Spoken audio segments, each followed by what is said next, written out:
mare, another day, another mini vlog. Panibagong araw nga na naman mga mare, panibagong mini vlog nga na naman tayo for today's video. Eto na naman nga tayo mga mare sa tindahan. Syempre, pagkagising ko nga sa umaga ay nagbukas na nga ako dito. At tinanghali na nga rin ako magbukas ng tindahan dito mga mare. Kaya naman pagkatapos ko nga magbukas at mag-ayos sa tindahan ay nagwalis na nga ako dito sa labas namin. At kahit medyo tanghali na nga dito mga mare, hindi pa nga mainit dito sa amin banda, napakalamig pa nga rin hanggang ngayon. Kaya naman, kala mo nga, yung oras dito, alas 6 pa lang ng umaga. At kinabit ko na nga pala itong tarpaulin dito sa tindahan namin mga mare, para nga makita ng mga dadaan na meron nga kaming tinda na Graham bar dito. At kung ako naman ang tatanungin nyo mga mare, kung magkano ba yung paggawa namin sa tarpaulin na yon, ay 75 pesos lang mga mare. At sa online ko nga lang din pinagawa yun. At nagulat nga ako sa size na pinagawa ko mga mare, na napakalaki pala, pero okay na rin yun mga mare dahil sulit naman. At naglinis na nga rin ako dito sa tindahan ulit namin mga mare, dahil mamaya kasi mamimili ulit ako ng mga paninda namin. At kokonti na nga lang din yung stocks namin, lalo na nga sa mga soft drink. At kung ako ang tatanungin yung mga mare, kung paano ko ba hawakan nga yung pera pagdating sa tindahan. Kung mapapansin nyo dito mga mare, na napakaraming wallet nga ang nakalagay dito, dahil magkakahiwalay po kasi yung mga benta ng soft drinks, sigarilyo, alak,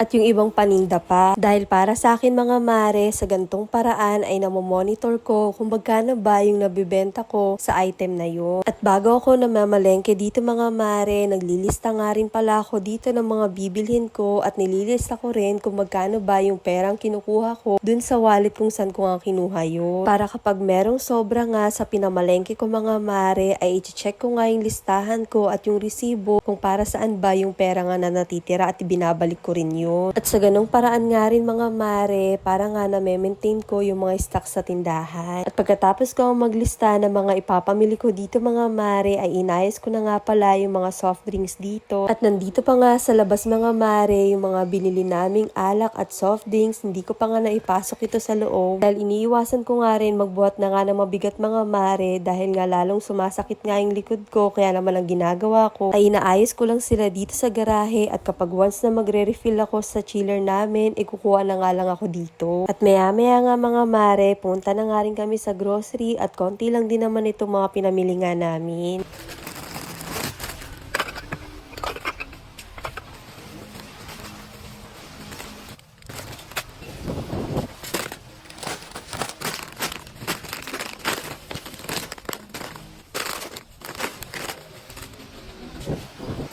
At pagka-uwi ko nga ng bahay mga mare, magluluto nga kaagad ako dito ng pananghalian namin. Dahil magtatanghali na nga rin sa mga oras na ito mga mare, at kapag ganito talaga ay madali ang luto nga lang ginagawa ko. At habang nagluluto nga ako dito mga mare, ay nagwalis na nga rin ako dito sa kusina namin, dahil hindi pa nga rin ako nakakapagwalis dito. At kapag nanay ka talaga mga mare, multitasking talaga yung ginagawa natin, para lang matapos natin yung mga dapat tapusin natin ngayong araw. O siya, hanggang dito na lang muna mga mare. Ito